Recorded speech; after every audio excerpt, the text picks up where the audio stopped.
Halo semua, setelah waktu yang lama, akhirnya pada kesempatan kali ini kita akan melanjutkan kembali pembahasan manhwa yang berjudul The Villain of Destiny.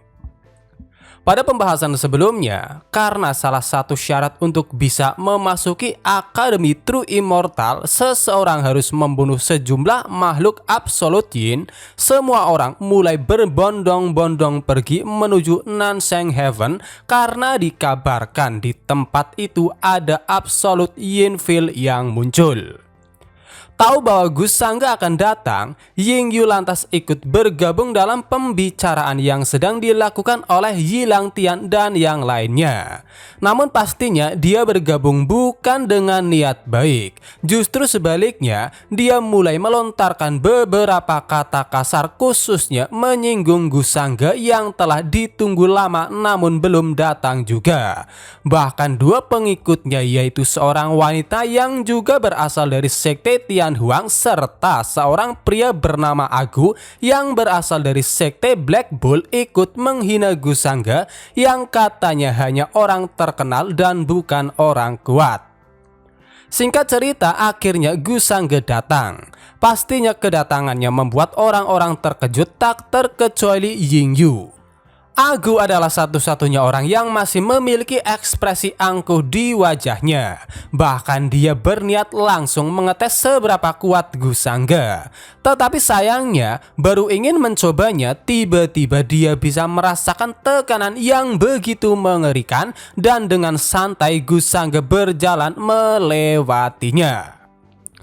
Aku Gus Sangga, apa aku boleh tahu apa yang dilakukan nona dari Tian Huang dan juga saudara Agu di tempat ini? Tanya Gus Sangga yang sudah ada tepat di belakang mereka di saat Agu mulai berkeringat dingin. Meskipun awalnya terkejut, dengan segera Yingyu menanggapi Gus Sangga dengan dia yang mulai berteriak marah mengatakan bahwa sebagai tuan muda dari keluarga Gus Sangga telah bertindak terlalu sembrono karena sudah menuduh saudaranya sebagai pewaris demonic art. Pastinya Gus Sangga bertingkah seolah-olah apa yang dikatakan oleh Yingyu merupakan sesuatu yang tak masuk akal karena bagaimanapun juga dia tak ingat pernah mengatakan tentang rumor tersebut. Lagi pula, pada hari itu aku hanya mengikuti alasan dari Saint Istana Ancestral, tambah Gus Sangga. Namun sayangnya Yingyu masih saja bersikeras menuduh. Apalagi dia tahu tentang Saint Istana Ancestral yang tak lain adalah Jiang Shushu yang telah mengunjungi kediaman keluarga Gus sebanyak 3 kali untuk melakukan diskusi. Oleh karena itu dia beranggapan bahwa Gus Sangga dan juga Jiang Shushu telah bekerja sama untuk menjebak Gunung Tian Huang termasuk saudaranya. Mencoba bersikap tegas daripada menjawabnya, Gus Sangga malahan mencoba bertanya balik yang mana intinya. Karena masalah tentang pewaris demonic art bukanlah hal yang sepele, kenapa alih-alih membuktikan tidak bersalah, klan Tian Huang malah bertindak seolah-olah mereka terganggu dengan semua itu yang bahkan tindakan itu telah berulang kali merepotkan dirinya. Apakah kau pikir Gus Sangga mudah digertak dan dibully? Tambah Gus Sangga yang mana kata-katanya kali ini hanya bisa membuat Yingyu bingung harus menjawab apa. Apalagi orang-orang juga mulai ikut campur membela Gus Sangga. Seperti biasa, layaknya seorang pemimpin yang baik hati, Gus Sangga berusaha menenangkan semua orang sampai-sampai dia mengeluarkan kata-kata bijaknya seolah-olah dia sedang membela Yingyu yang katanya mungkin sedang dimanfaatkan oleh orang lain meskipun pada kenyataannya dirinya lah biang keladinya. Setelah itu Gus Sangga mengajak Yingyu serta yang lainnya duduk untuk membicarakan hal-hal yang lebih menyenangkan ketimbang memperdebatkan masalah tersebut. Ayo Nona Yingyu, kenapa tidak duduk dan minum sedikit? Anggap saja ini sebagai kebaikanku, ucap Gusangga yang mana meskipun awalnya sedikit ragu, tetapi pada akhirnya Yingyu menurut. Dan yang lebih luar biasa lagi, dia yang awalnya benar-benar sangat membenci Gusangga, sekarang perasaan bencinya secara perlahan mulai menghilang meskipun dia masih bertekad akan menemukan bukti agar bisa membersihkan kecurigaan terhadap saudaranya. Aku bisa melihat kau adalah orang yang jujur dan tidak bermaksud buruk. Jika tidak begitu, kau dan dua orang di sampingmu sudah mati sekarang, tambah Gusangga yang mana kata-katanya itu pastinya membuat situasinya kembali menegang, khususnya dari pihak Yingyu. Namun setelah itu, Gusangga kembali melancarkan aksinya dengan dia yang menganggap bahwa tindakan Yingyu selama ini merupakan sesuatu yang wajar. Dan bersamaan dengan itu juga, dia mulai membawa-bawa Yin Xuang dalam pembicaraan yang mana sebagai pewaris Tian Huang, mengapa dia tidak turun gunung untuk menghadapi masalah secara langsung jika memang dirinya benar-benar tidak bersalah. Yingyu kali ini benar-benar tak memiliki kata-kata untuk menyangkalnya. Namun satu hal yang pasti, dengan itu juga secara perlahan dia menjadi ragu pada kakaknya sendiri. Apalagi baru-baru ini kakaknya berkata bahwa dia telah kehilangan ingatan masa lalunya. Sehingga setelah itu, sambil terus menikmati acara minum, dia juga meminta maaf atas perilaku kasar sebelumnya. Meskipun kemungkinan besar permintaan maafnya itu merupakan kata-kata yang secara tak sadar dia ucapkan dengan kondisi tubuhnya yang sudah mulai mabuk, karena kenyataannya Yingyu sendiri merupakan tipe orang yang lemah terhadap alkohol. Singkat cerita, setelah Yingyu dan juga pertemuannya selesai, untuk sementara waktu Gusangga dan juga Yilang Tian mengobrol berdua. Adapun topik pembicaraannya terkait dengan masalah Yilang Tian, di mana dia dan juga adiknya yang secara tidak sengaja melihat pewaris demonic art lainnya. Aku dan Liu Li melihatnya dengan mata kami sendiri. Tidak salah lagi, dia tampak sedang berkultivasi pada saat itu. Tapi aura dan metodenya cocok dengan metode kultivasi Forbidden Demonic Art, ucap Yilang Tian. Mendengar itu pastinya Gusangga bertingkah seolah-olah baru pertama kali mengetahuinya. Bahkan dia sampai membawa-bawa kemunculan Absolute Yin Heaven yang tampak lebih banyak menyembunyikan bahaya daripada yang telah mereka pikirkan. Mendengar bahwa dirinya adalah orang yang pertama kali menerima informasi itu, Gusangga segera memuji tindakan Yilang Tian yang katanya telah melakukan hal yang sangat benar. Dalam masalah yang terkait dengan pewaris demonic art, tolong informasikan aku terlebih dahulu untuk menghindari korban yang tidak perlu. Sebagai keluarga Eternal Gu yang kuat, tanggung jawab kami juga besar, tambah Gusangga. Sehingga dengan pernyataan itu, akhirnya kesepakatan keduanya terjalin yang membuat Gusangga hanya bisa tersenyum senang karena Yilang Tian dan juga yang lainnya sangatlah polos. Malam harinya diperlihatkan sebuah adegan di mana ketika Gusangga sedang menenangkan Tian-Tian yang sedang menangis karena ditinggal, tiba-tiba dari arah belakang muncul sesosok wanita bergaun merah dengan mata yang meneteskan air mata darah. Master, aku juga muridmu, kenapa kau melupakanku, ucap sang wanita. Dan di detik berikutnya Gusangga langsung tersadar sehingga dia hanya bisa bertanya-tanya, apakah adegan sebelumnya merupakan ingatannya yang disegel atau hanya sekedar mimpi.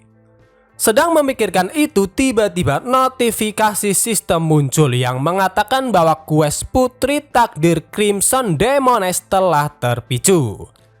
Isinya sendiri, dia yang hilang dalam arus waktu, tubuhnya terjatuh ke dalam abyss, namun kebenciannya pada Anda tidak berkurang. Segala kesadaran yang telah kembali dari kegelapan siap melepaskan pembantaian ke dunia serta mencari balas dendam pada Anda.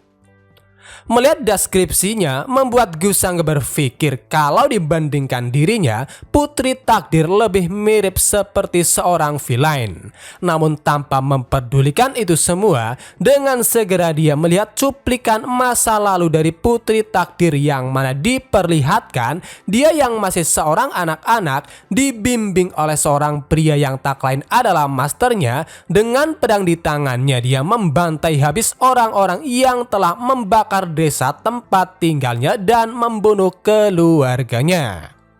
Meskipun telah membunuh banyak orang untuk yang pertama kali, Putri Takdir sama sekali tak terlihat ketakutan. Justru sebaliknya dia tersenyum senang karena dendamnya telah terbalaskan, sampai-sampai dia berkata akan menikahi masternya ketika sudah dewasa. Adegan pun berubah yang mana saat ini memperlihatkan Putri Takdir yang sudah menjadi wanita dewasa yang sangat cantik. Usut punya usut, ternyata saat ini dia telah mengetahui apa yang sebenarnya terjadi di masa lalu, yang mana ternyata para bandit yang menghancurkan desa serta membunuh orang tuanya merupakan sesuatu yang diatur oleh masternya. Kalau iya memang kenapa, ucap sang master dengan tenangnya. Alhasil Putri Takdir segera mengarahkan pedang miliknya, meskipun sebelum mengenai masternya dia menghentikannya. Dan dengan air mata yang mulai mengalir, dia berusaha menanyakan alasannya walaupun sang master hanya berkata tidak. Adapun Gu Sangga sendiri melihat adegan itu dia hanya bisa terheran-heran karena secara samar-samar itu terasa klise. Berpindah ke Yingyu.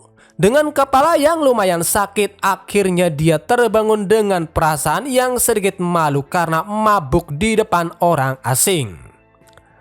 Ternyata Gu Sangga tidak seperti yang kubayangkan. Kupikir dia orang yang kejam, jahat, dan licik. Semoga aku tidak mengatakan sesuatu yang bodoh di depannya saat mabuk, ucap Yingyu yang mana kali ini kesannya terhadap Gu Sangga benar-benar telah berubah. Tiba-tiba pintu kamar terbuka dan ternyata itu adalah Yin Xuang yang datang membawa sup obat. Namun ekspresi Yin Xuang sedikit terkejut karena tiba-tiba Yingyu mengeluh karena dirinya tidak mengetuk pintu terlebih dahulu, padahal sebelumnya dia tidak pernah bersikap seperti itu. Bahkan Yingyu yang biasanya sangat melekat pada kakaknya, kali ini dia bertingkah agak malu layaknya seorang wanita normal dengan selimut yang masih menutupinya. Mengesampingkan semua itu, Yin Xuang akhirnya bertanya tentang pertemuan kemarin berdasarkan cerita yang telah dilaporkan oleh Agu, di mana aksi yang dilakukan oleh Yingyu katanya telah membuat semua orang marah, sehingga sebagai seorang kakak, Yin Xuang bertingkah seolah-olah dia tak terima.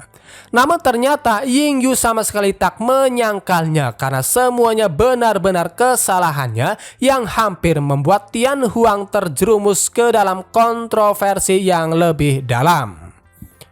Omong kosong, intuisiku berkata ada yang mencurigakan tentang Gu Sangga. Dia pasti sedang membuat jebakan untukmu, ucap Yin Xuang. Tetapi sayangnya Yingyu kali ini benar-benar membela Gu Sangga yang katanya bukanlah orang yang sama seperti yang selama ini mereka pikirkan, karena ada dugaan Tian Huang Mountain telah dimanfaatkan oleh seseorang, bahkan mungkin juga Gu Sangga sedang dikendalikan oleh seseorang. Pastinya Yin Xuang langsung dipenuhi dengan amarah melihat sikap adiknya yang benar-benar telah berubah. Setelah melontarkan beberapa kata kasar untuk memperingati adiknya bahwa Gu Sangga sedang merencanakan sesuatu, dia akhirnya pergi. Bahkan dia sampai mengambil kembali sup obat yang akan dimakan.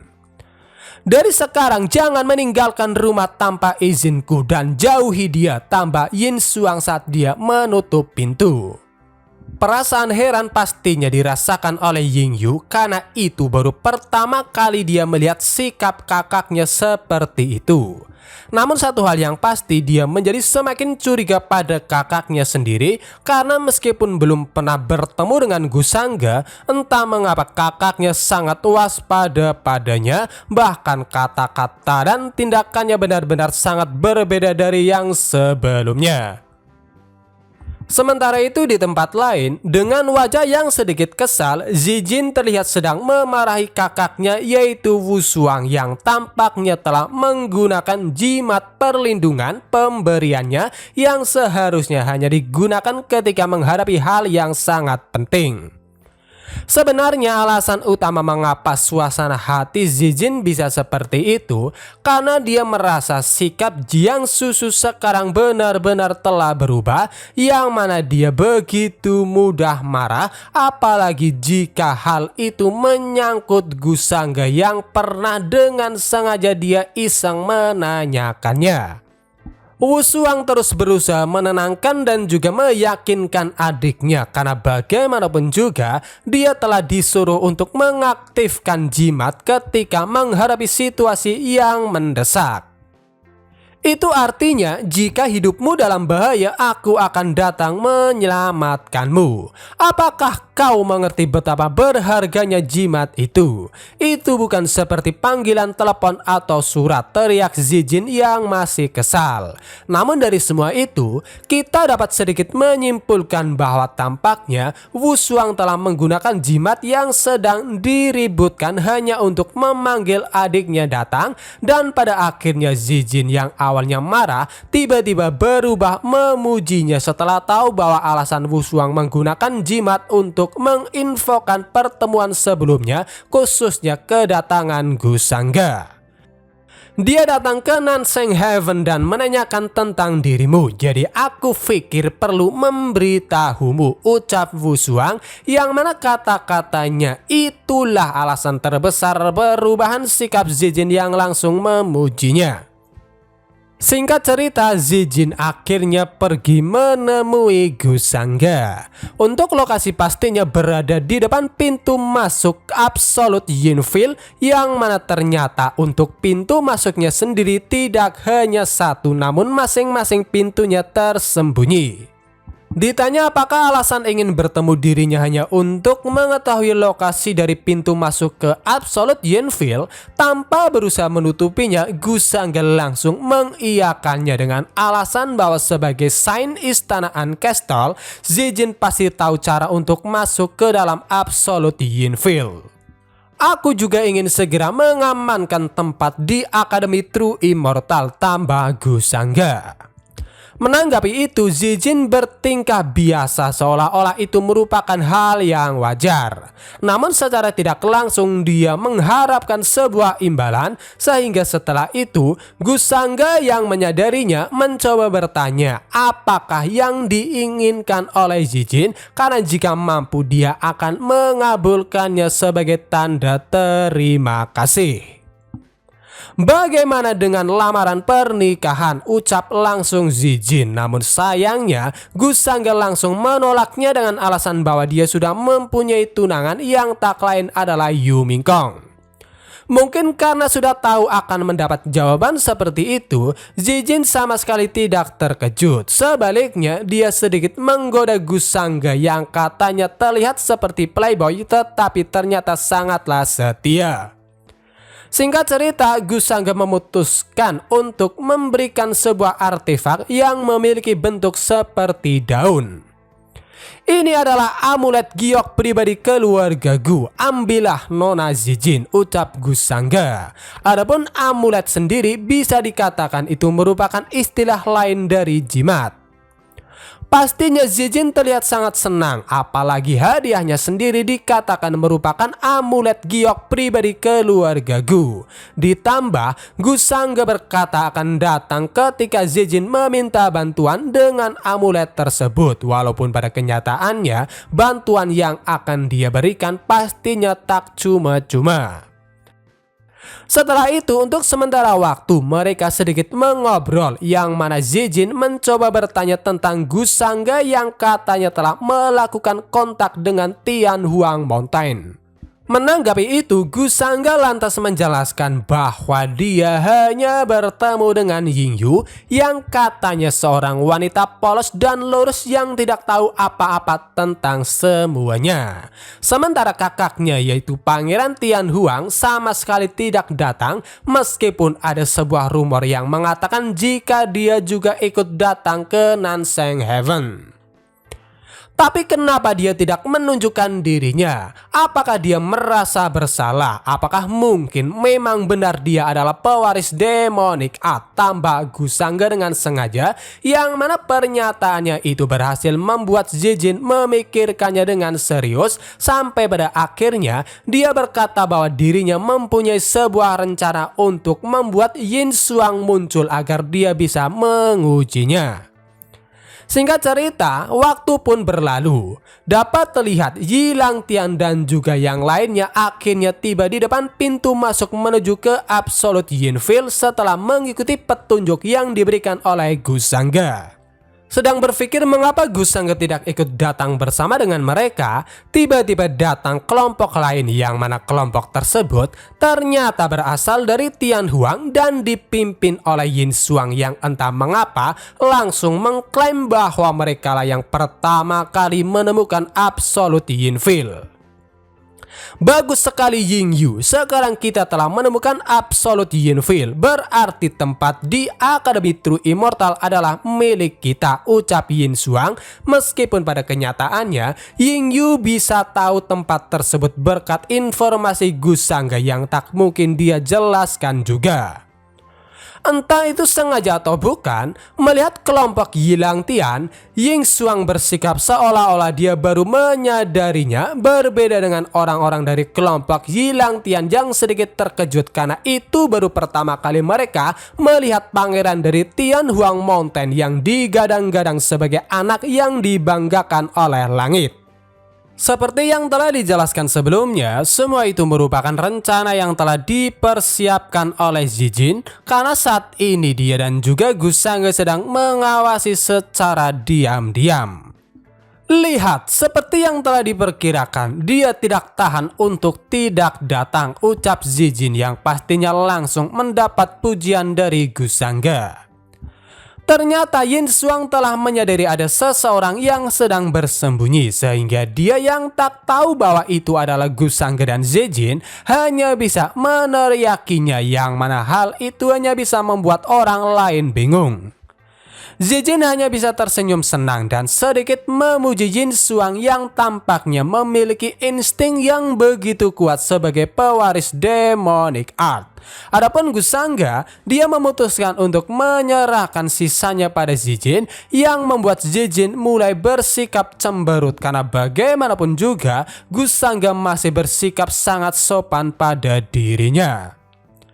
Singkat cerita, tanpa berbasa-basi lagi, Zijin akhirnya menampakkan dirinya yang memiliki aura seorang kuasi sacred.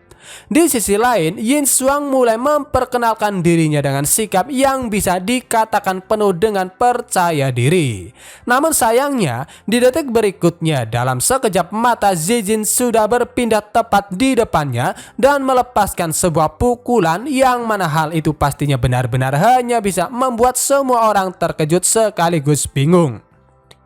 Kenapa kau begitu lemah? Bukankah setidaknya kau memiliki kultivasi ranah kuasi sacred? Apakah kau berpura-pura lemah? Ucap Zijin melihat Yin Xuang dengan mudah terlempar ke belakang. Tak terima dengan semua itu, para pengikut Yin Xuang di antaranya Agu langsung berteriak marah dan segera menyerang.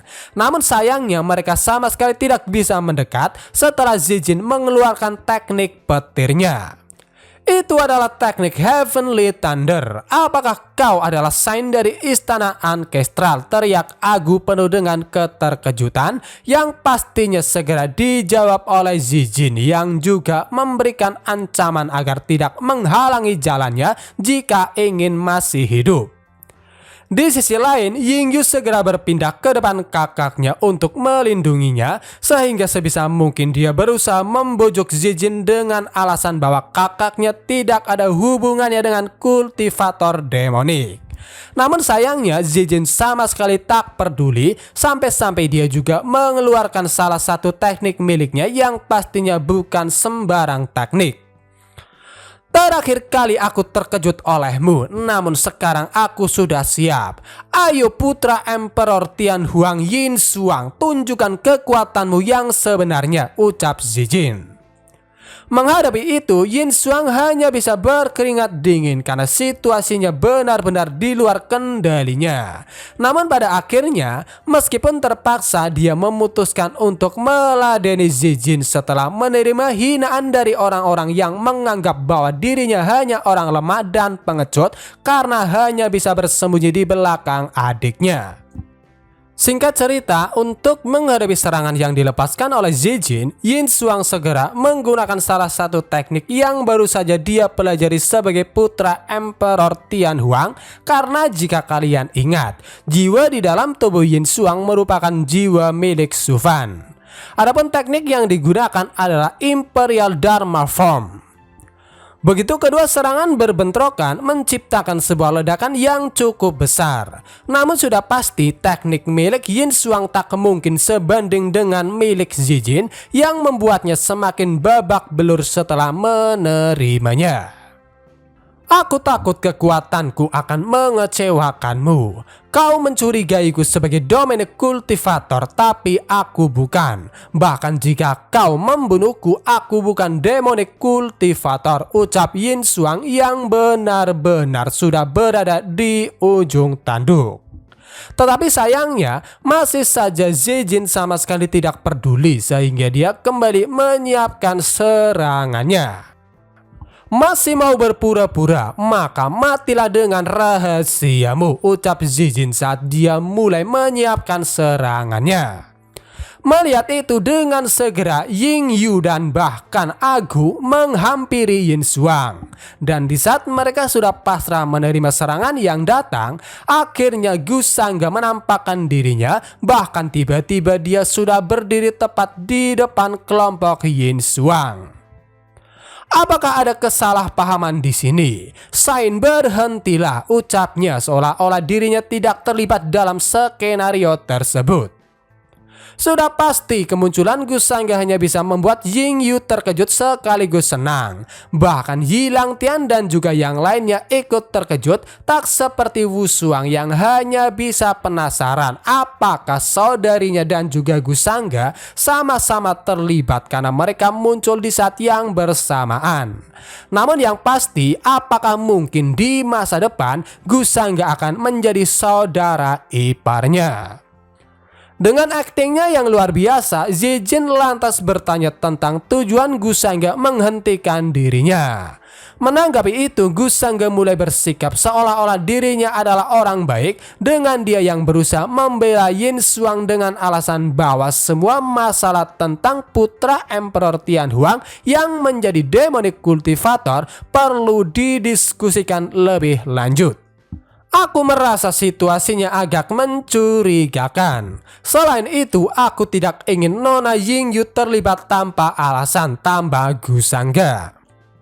Melihat kepedulian Gu Sangga terhadap Ying Yu meskipun dia sudah memiliki tunangan, hanya bisa membuat Zijin sedikit mengkritiknya. Namun mengikuti skenario yang telah mereka susun, pada akhirnya dia menurut dengan alasan bahwa dirinya tidak mungkin bisa mengalahkan Gu Sangga. Oleh karena itu, dia pun segera pergi seolah-olah kejadian sebelumnya tidak pernah terjadi.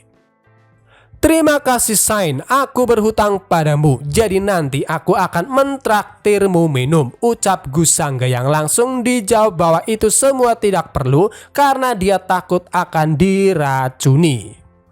Setelah pergi, perasaan lega bisa dirasakan oleh semua orang, khususnya Yin Xuang, Ying Yu dan juga kelompoknya yang segera mengucapkan terima kasih meskipun Gu Sangga sendiri bersikap seolah-olah itu hanya masalah kecil. Setelah itu Yin Xuang mencoba memperkenalkan dirinya sampai-sampai dia melontarkan kata-kata konyol yang katanya sudah lama dia mengagumi Gu Sangga. Menanggapi itu pastinya Gu Sangge bersikap layaknya orang yang baik sehingga dia meminta agar Yin Xuang dan juga adiknya untuk tidak begitu formal pada dirinya.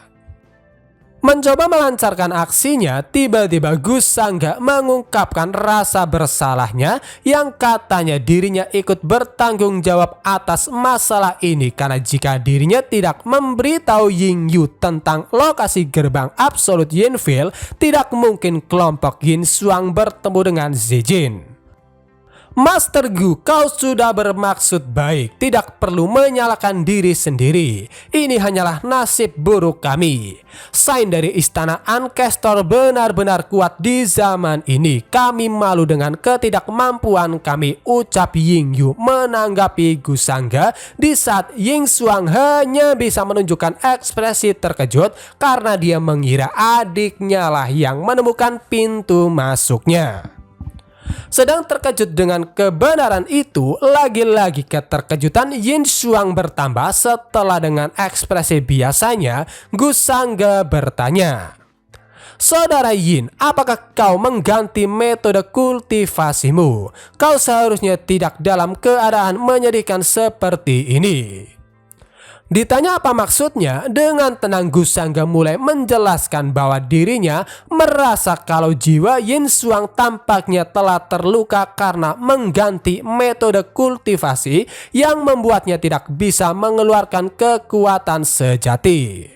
Pastinya orang-orang hanya bisa terkejut setelah mendengar semua itu, tak terkecuali Agu. Apalagi Ying Yu juga membeberkan tentang pernyataan Yin Xuang sebelumnya yang katanya jiwanya mengalami masalah dan itu menyebabkan dirinya kehilangan beberapa ingatan. Oleh karena itu, Ying Yu berusaha membujuk kakaknya untuk meminta bantuan Gu Sangge. "Kau terlalu banyak bicara, itu hanyalah masalah kecil bukan masalah serius," teriak Yin Xuang yang langsung menolaknya. Alhasil Gu Sangge akhirnya mendapatkan notifikasi yang berisi, "Putra keberuntungan yang tertukar Yin Xuang sedang menghadapi kecurigaan di dalam kekaisaran Tianhuang. Poin keberuntungannya mulai rusak. Jika begitu, saudara Yin, jaga dirimu. Aku tidak akan mengganggumu lagi. Senang bertemu denganmu hari ini," ucap Gu Sangge memberikan salam perpisahan sebelum akhirnya dia pergi dengan senyum di wajahnya setelah melihat poin keberuntungan Yin Xuang mulai kacau. "Aku merasa ada yang tidak beres," pikir Yin Xuang tanpa tahu bahwa dirinya sedang menari-nari di telapak tangan Gu Sangge. Singkat cerita, setelah berpisah dengan yang lainnya, Gu Sangge kembali berkumpul dengan Zijin. Sebisa mungkin dia menjelaskan tentang alasan mengapa sebelumnya dirinya menghentikan Zijin, walaupun pada kenyataannya alasan utama Gu Sangge melakukan itu karena poin keberuntungan Yin Xuang masih belum bisa dijelaskan oleh sistem, sehingga jika dia mati sekarang hanya akan mengakibatkan beberapa masalah, khususnya gagalnya misi. Setelah itu untuk sementara waktu mereka sedikit mengobrol membicarakan tentang Yin Xuang, khususnya Demonic Cultivator. Dengan membicarakan itu, Zijin juga mulai membawa-bawa nama Jiang Susu yang katanya sebagai seorang saint dari istana Ancestral, dia memiliki metode untuk mengidentifikasi seorang Demonic Cultivator. Mendengar itu, Gu Sangge sedikit menunjukkan sikap yang tidak senang karena secara pribadi dia telah mengalami apa yang dimaksud oleh Zijin, yang mana sandiwaranya bisa dilihat langsung oleh Jiang Susu pada pandangan pertama. Tampaknya pria itu masuk ke Absolute Yinfield sendirian. "Bagaimana kalau Master Gu menemaniku menemuinya?" ucap Zijin yang sayangnya langsung ditolak dengan alasan bahwa Gu Sangge baru ingat memiliki urusan mendesak. Aneh sekali, saat aku menyebut Jiang Susu, dia juga langsung mengubah ekspresi. Apakah keduanya memiliki sebuah hubungan? "Gu Sangge, kamu bukan seorang playboy bukan?" tambah Zijin setelah Gu Sangge pergi. Berpindah ke Absolute Yinfield.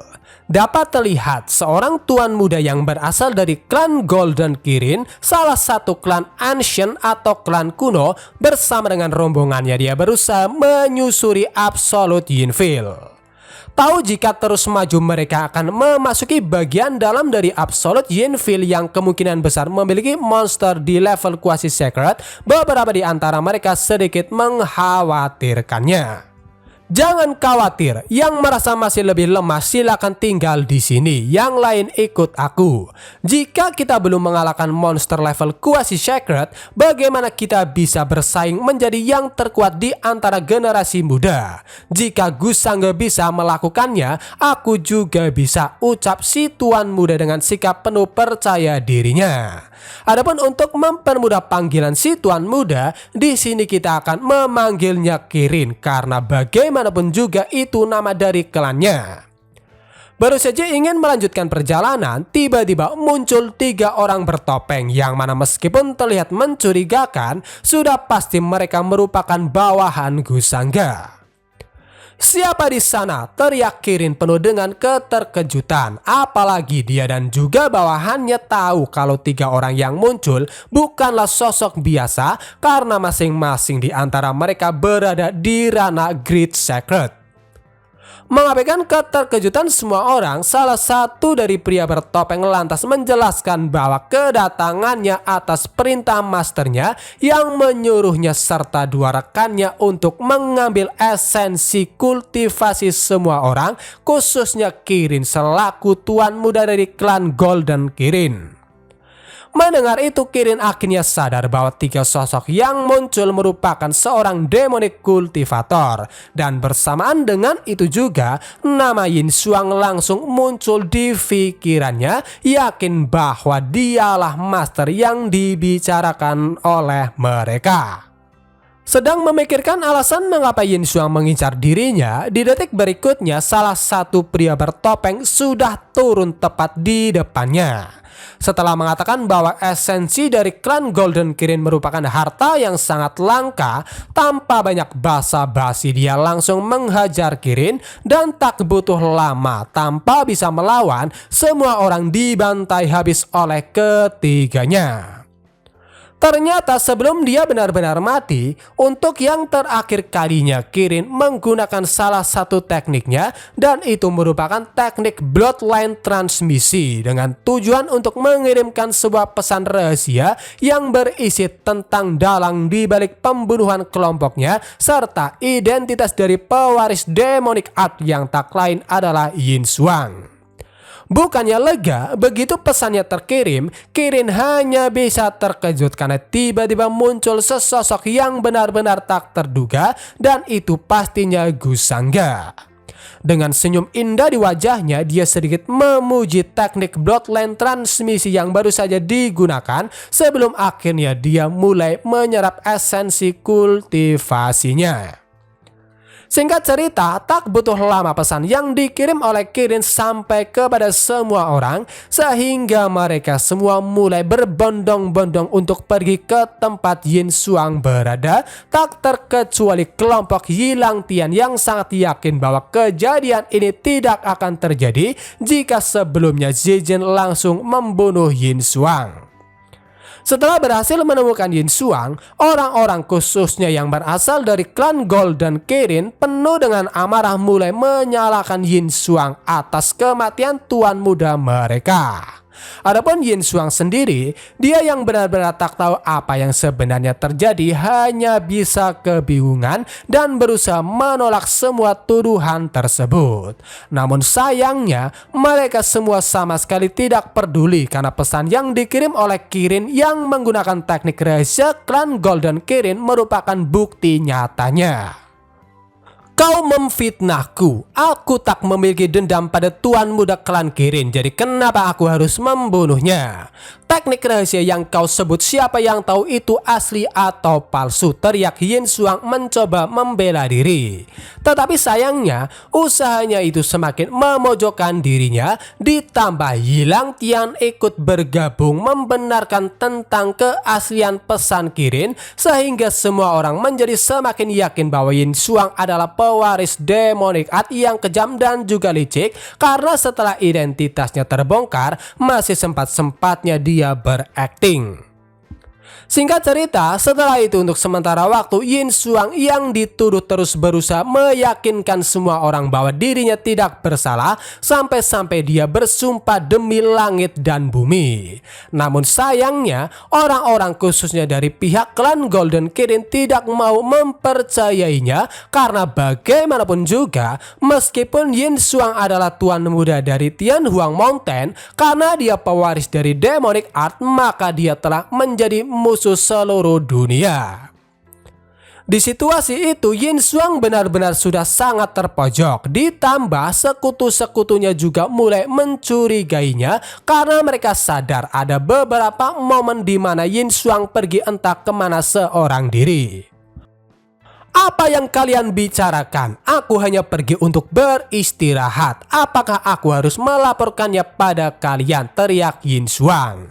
Dan dia hanya bisa membuat ekspresi yang benar-benar terkejut karena bahkan adiknya Ying Yu mulai mempertanyakan sikapnya yang begitu banyak berubah akhir-akhir ini, terutama dalam hal kekuatan. Tak bisa menahan amarahnya lagi, pria tua dari klan Golden Kirin langsung menerjang ke arah Yin Xuang penuh dengan niat membunuh. Tak mungkin tinggal diam, Yin Xuang segera melakukan sebuah tindakan dengan dia yang mengeluarkan Supreme Artifact Soul Calamity Ancient Bell, yang mana dampak ledakannya mampu menghempaskan si pria tua. Namun di sisi lain, tindakannya itu sedikit mempengaruhi poin keberuntungannya.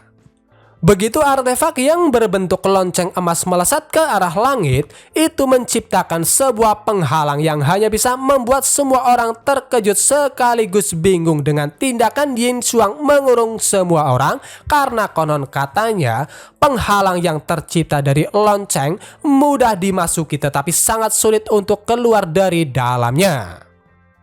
Benar-benar sudah putus asa, Yin Xuang hanya bisa berdiri menyedihkan dengan mulutnya yang mulai mengoceh, mengatakan tentang situasinya yang benar-benar tidak masuk akal, di mana tak ada satupun orang yang mempercayai dirinya.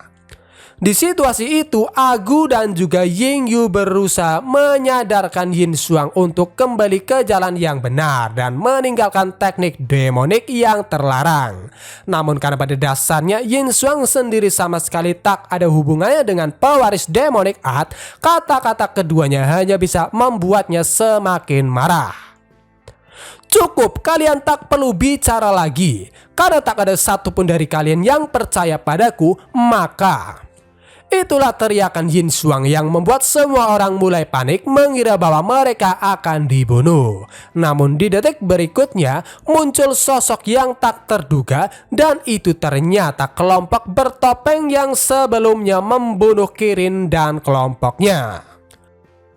Beraninya melawan tuanku, kalian semua tak akan bisa kabur, ucap pria bertopeng. Dan setelah itu, dia dan dua lainnya langsung berlutut dan memberikan salam pada Yin Xuang, yang mana hal itu pastinya membuat semua orang semakin yakin bahwa Yin Xuang benar-benar pewaris demonic art. Ying Yu mencoba meminta penjelasan pada kakaknya yang hanya bisa kebingungan karena pada dasarnya Yin Xuang benar-benar tidak mengetahui mereka. Dengan segera kelompok bertopeng menyerang Agu dan juga Ying Yu dengan alasan bahwa tindakan mereka tidak sopan terhadap pewaris demonic art. Namun satu hal yang pasti, Agu sebenarnya sedikit bingung karena dari awal dia diam tetapi kena juga. Yin Xuang, aku tak menyangka kau begitu kejam, bahkan ingin membunuh adikmu sendiri, ucap Ying Yu yang sudah babak belur. Melihat semua itu, Yin Xuang sendiri ingin menolong adiknya, namun tiba-tiba dari arah belakang pahlawan kita yaitu Gu Sangge muncul dengan dia yang langsung menyerang pria bertopeng yang identitas aslinya adalah bawahannya sendiri. Berhenti, jangan sentuh Nona Ying Yu, ucapnya. Melihat kedatangan Gusangga, orang-orang yang awalnya sudah putus asa kembali dipenuhi dengan harapan. Adapun Gusangga dengan aktingnya yang sangat luar biasa, dia berusaha memberikan beberapa patah kata pada Yin Xuang dengan harapan agar dia kembali ke jalan yang benar. Yin Xuang yang dari awal memang sudah menaruh dendam pada Gusangga hanya bisa semakin kesal dan mulai menuduhnya sebagai biang keladinya. Sepertinya tak ada gunanya berbicara denganmu. Aku memang bukan orang baik, tapi aku tak tahan melihatmu melukai sesama kultivator, bahkan sampai menyerang adikmu sendiri. Tindakan seperti itu telah melawan titah langit, jadi hari ini aku akan bertindak atas nama langit, ucap Gusangga yang langsung mendapat dukungan penuh dari semua orang untuk segera memberikan hukuman yang pantas pada Yin Xuang. Masih saja Yin Xuang berusaha meyakinkan semua orang bahwa Gusangga adalah iblis licik yang sebenarnya. Namun di tengah semua itu, 2 dari 3 pria bertopeng segera maju menyerang, yang mana keduanya langsung dihalau oleh Gusangga. Pastinya Gusangga bertingkah seolah-olah dia menghadapi lawan yang sangat kuat, sampai-sampai membuatnya terdorong mundur. Namun akhirnya dia berhasil menghempaskan keduanya setelah mengeluarkan Supreme Artifact yang membuat semua orang kembali terkejut. Yin Xuang ingin menyerang juga, namun tindakannya benar-benar dibatasi oleh ketiganya yang langsung mencengkram kedua tangannya dan membawanya pergi dengan alasan bahwa situasi mereka saat ini benar-benar tidak menguntungkan, dan meskipun Yin Xuang mencoba memberontak, dia sama sekali tak berdaya. Adapun Gusangga setelah Yin Xuang dan ketiganya benar-benar pergi melanjutkan aksinya, dia mulai muntah darah seolah-olah teknik yang dia gunakan sebelumnya merupakan teknik yang seharusnya tidak digunakan. Maaf semuanya, mengaktifkan Supreme Artifact secara paksa menyebabkan sedikit dampak pada tubuhku. Maafkan aku karena tak bisa menahannya, ucapnya. Oke semua, mungkin cukup sampai di sini dulu pembahasan kali ini. Terima kasih buat kalian yang sudah menonton dan sampai jumpa lagi di video berikutnya.